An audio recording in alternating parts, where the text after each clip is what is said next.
satu tema yang paling Bapak kuasai. Nanti Bapak dicerahkan oleh Gurunda Bang Zuma. Silahkan Pak Herman. Terima kasih Bang. Abu ya, Bang Juma, Uniripa, Bang Handi, Dewa izin pamit ya. Melani. Ini kayak pendeta kabur juga saya datang. Dewa lagi malas dengar suara Bang Juma, bener. Lagi malas Dewa ini. Ya, Dewa izin pamit pada semuanya. Terima kasih banyak kepada semuanya.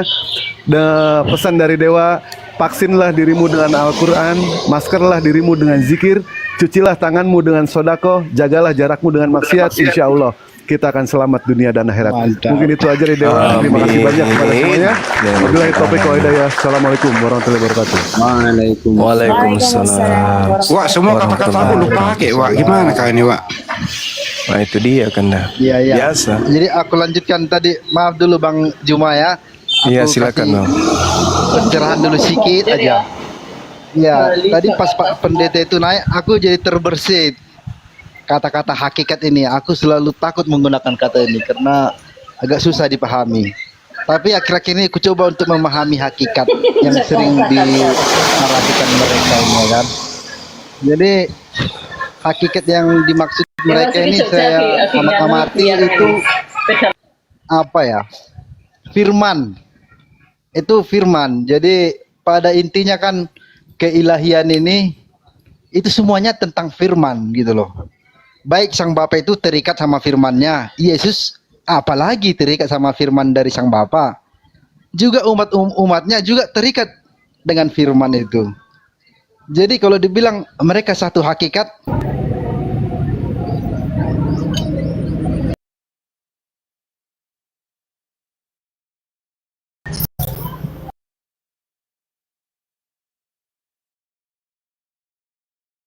kan manusia-manusia yang sudah kudus atau disebut saint ya, kayak Rasul Petrus, Rasul Paulus dan yang lain-lainnya yang sudah dikategorikan saint setelah setelah mendapat pengampunan dosa dari Yesus kan dikategorikan saint. Jadi mereka ini semua satu hakikat. Jadi kalau saya pun bisa mencapai level saint dan Pak Pendeta Arus mencapai level saint, maka saya, Pak Arus dan Tuhan Maha Kuasa pun menjadi satu hakikat. Tapi ada jutaan miliaran pribadi. Begitu saya memahami kata hakikatnya, teman-teman. Ya udah gantian Banyumat lagi, gantian ya. Iya, jadi silakan dilanjutkan. Bang Arus, Pak Pendeta Arus dulu. Ya Pendeta Arus dulu. Makanannya itu Pendeta Arus ini, materi ini. Jujur saya nggak paham, yang diomongin nggak paham saya. Jujur nggak paham. Berarti ke apalah Bang Juma lah. Iya baik. Jadi kalau kita berbicara mengenai Tuhan, Tuhan ini adalah entitas tunggal yang absolut. Ini sudah sering saya sampaikan. Sebagai entitas tunggal yang absolut, maka di luar daripada hakikat tunggal ini, itu semuanya adalah ciptaan. Tidak ada yang sampai kepada hakikat ketuhanan. Sesempurna apapun manusia itu, tidak akan pernah sampai. Dia tatarannya level tertinggi hanya ciptaan yang benar, ciptaan yang suci, ciptaan yang berserah diri kepada aturan main daripada hakikat tunggal yang absolut tadi. Mau sehebat apapun manusia itu digiring kepada ketiadaan. Manusia itu digiring kepada kefanahan. Makhluk biologis yang nantinya akan kembali kepada hakikat pencipta. Kita ini adalah makhluk makro. Alam semesta ini makro mikro. Manusia juga tergantung dari hal tersebut. Jadi tak ada kemudian ilmu, meskipun ilmu tertinggi dalam makrifat, sufisme, yang akan mengantarkan manusia itu pada level hakikat Tuhan. Nggak bisa. Karena Tuhan itu bersih dari dimensi kelemahan, bersih dari dimensi kepura-puraan. Manusia itu nampak pura-pura cantik, pura-pura ganteng, pura-pura kemudian gagah perkasa. Tapi dia dibalut oleh kondisi ruang dan manusia itu menempuh perjalanan relativitas waktu menghantarkan kepada kebinasaan. Itu manusia.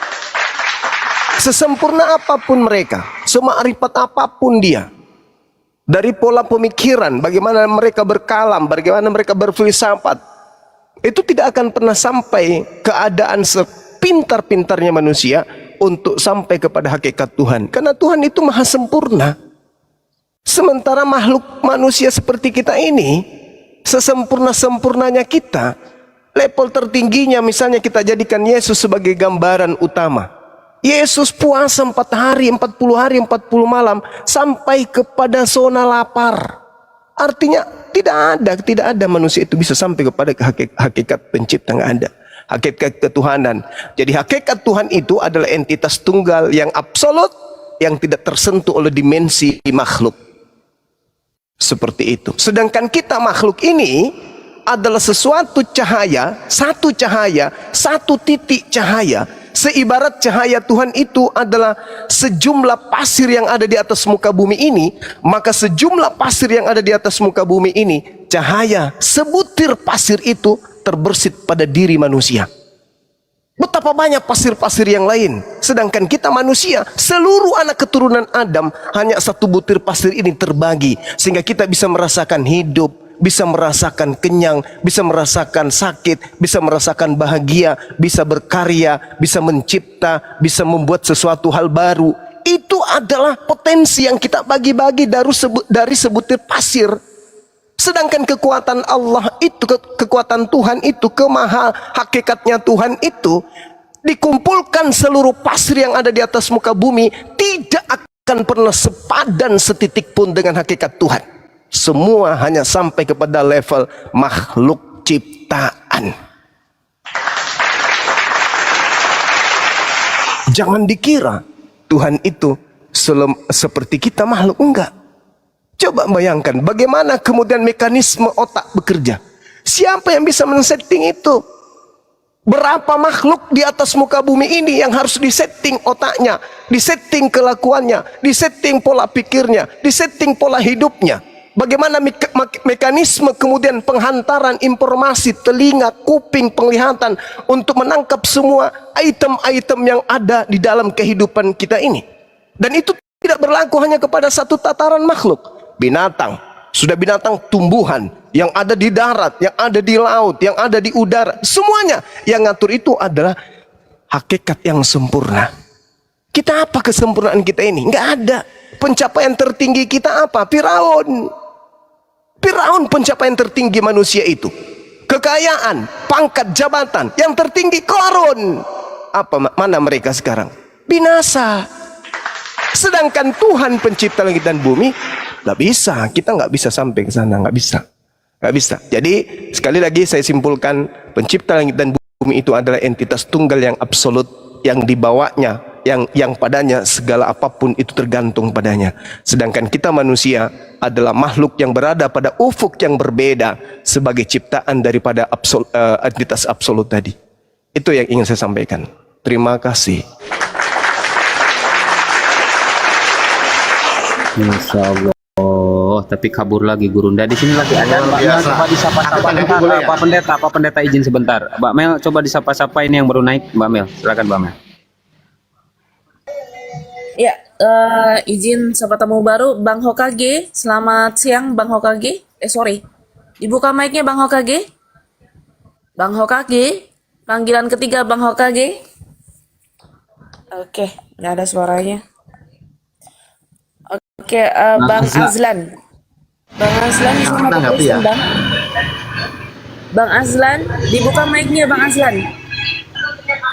Bang Azlan, panggilan Kalau ketiga Bang terlalu Azlan. diabsen lah, terputus diskusi kalau gini. Iya, yaudah ya. Bang. Oke, aku tanggapi ya.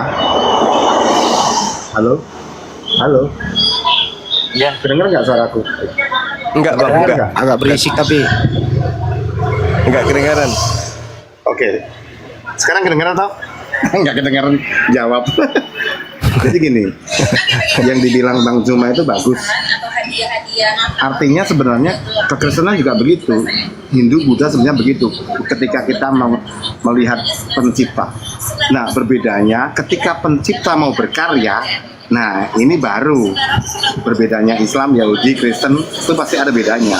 Kalau di Islam yang tingkat tinggi Tuhan menciptakan Nur Muhammad dulu, bener nggak? Aku pernah dengar itu.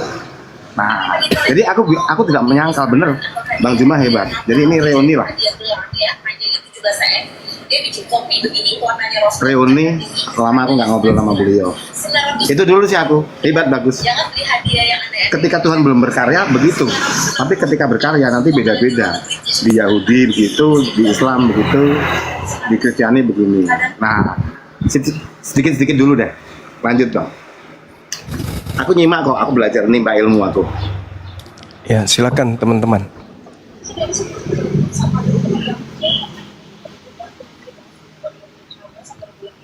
Kalau sekiranya Bang Juma kata hakikat itu ditiadakan di KBBI gitu loh, bagaimana menjelaskan konsep ketuhanan mereka? Kalau kata hakikat itu dihilangkan, nggak pakailah misalnya kata hakikat. Gimana menjelaskannya itu?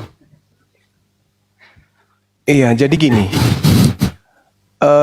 Kalau kita melihat nih dari kacamata Islam nih, kacamata Quran, Allah Subhanahu wa taala menjelaskan kemudian, ya ahlal kitab, qad ja'akum rasuluna yubayyinu lakum katsiran mimma kuntum tukhfuna minal kitab wa ya'funa an katsir, qad ja'akum minallah nuru wa kitabum mubin.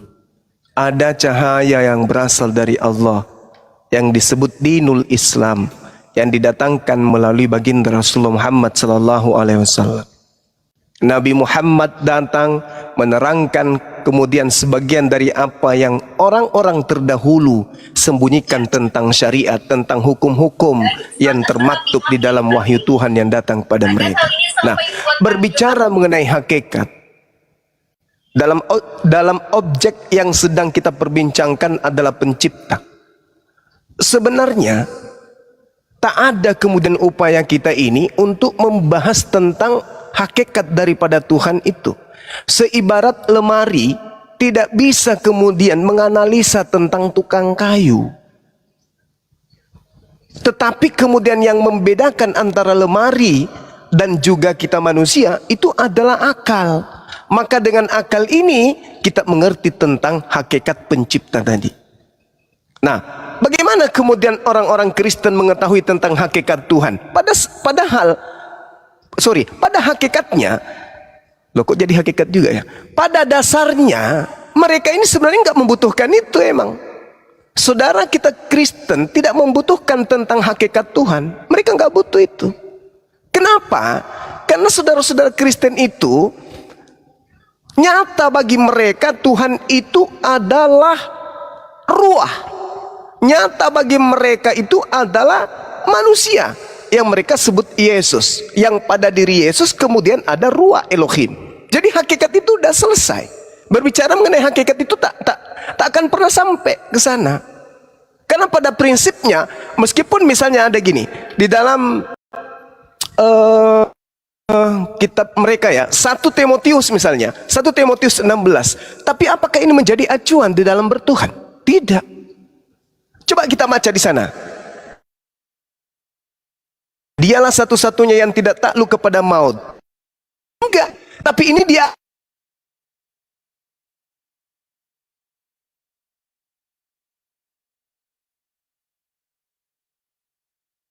kepada kematian.